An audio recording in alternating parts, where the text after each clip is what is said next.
In this video, I'm going to explain to you what a tennis base grip is, what it's designed to do, and show you how you can replace it if you're ever feeling like you need to change yours on your tennis racket itself. Now, before we get into that, my name is Brody Taylor. I've been working in a tennis retail store for the past 8+ years, and I've regripped thousands of rackets, whether it be overgrips or base grips. So I felt like it was a pretty interesting topic to talk about because not a lot of people know about the actual base grip themselves. A lot of people will use overgrips and they're like, okay, cool. But then they start to neglect the base grip and then it starts to look like this. This was originally white. So there are times where it is warranted to actually replace these. Now, you may be wondering, why would you replace that? And the reason is, with base grips, when they are actually fresh out of the pack, these are a lot thicker than overgrips. So they are going to be more cushioned and they're going to help protect your hand from the actual bevels of the actual tennis racket handle a lot more to make sure that you just have a much more comfortable time playing with your tennis racket. You can sometimes just let the base grip get wore down to where it's very thin and only use an overgrip if you really want to feel the bevels, which is okay. That is just kind of personal preference. Some people prefer a leather base grip to where they can really feel the bevels, and that's the main thing. Now, leather base grips also do add a little bit more weight to the racket just because they are a different type of material and it's designed to do that, but that's a topic for a different video. So with the base grips, I personally have found that I prefer the Head Hydrozorb Pro out of all of the base grips that I've tested, from Babolat to Wilson, Yonex, Head, Solinco, Dunlop. I just like the Head one the best, so that's the one that I'm going to be using today. So with the base grips, the big thing that you have to realize is that this being the original base grip, this has got to come off. Luckily, it's pretty easy to do. So all you have to do, and depending upon where it is on your racket, this one, usually you'll find this black tape or just any type of tape on the racket itself. You just find wherever it's easy to peel off, and then you just start peeling it off like normal. And you pretty much just go until you get the entire thing.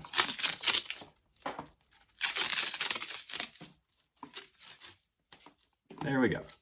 Very fun. Now, sometimes you will notice that after you take off the base grip, there is this little piece that gets stuck there.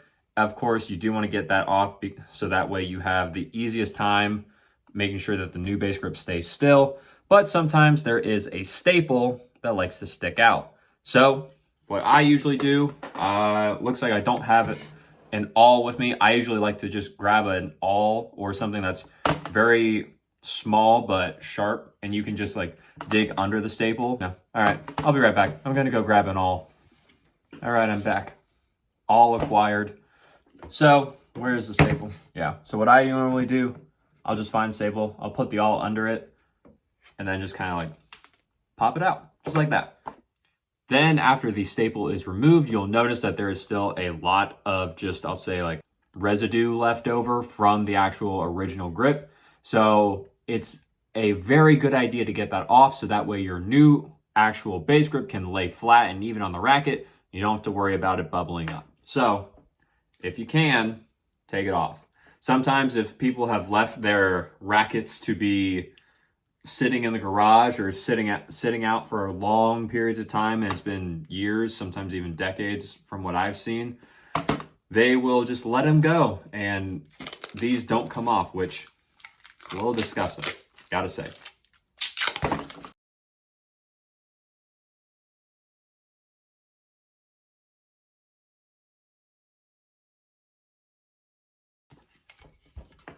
Cool. Now that's off, we can actually get started and use this thing. So now that we're actually going to open the base grip pack, this one from Head's just easy to use. Like I said, this is my personal favorite. You just gotta find wherever the opening is. So for this one, it's right here. Take out plastic. This right here is going to be the finishing tape. So what I personally do is I just get this completely unstuck and then just set it somewhere where I can easily get to it and I know where it is. And then we just unroll the actual grip itself. Now this is the adhesive.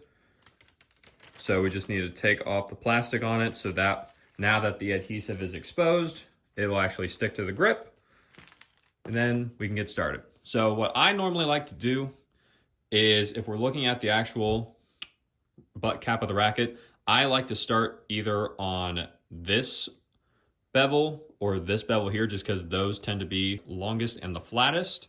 So if you always start with the smaller side here. We start on there. I use my left thumb to try and keep a little pressure on to make sure it doesn't move. And then I'm pulling it tight as I'm going around until I make one loop. Then I just keep going with it. And what I'm doing is I'm just following the line that the base grip makes as I'm going through. And at this point, if you've put on an overgrip, you pretty much know exactly what to do here for the base grip in terms of actually wrapping it on the racket.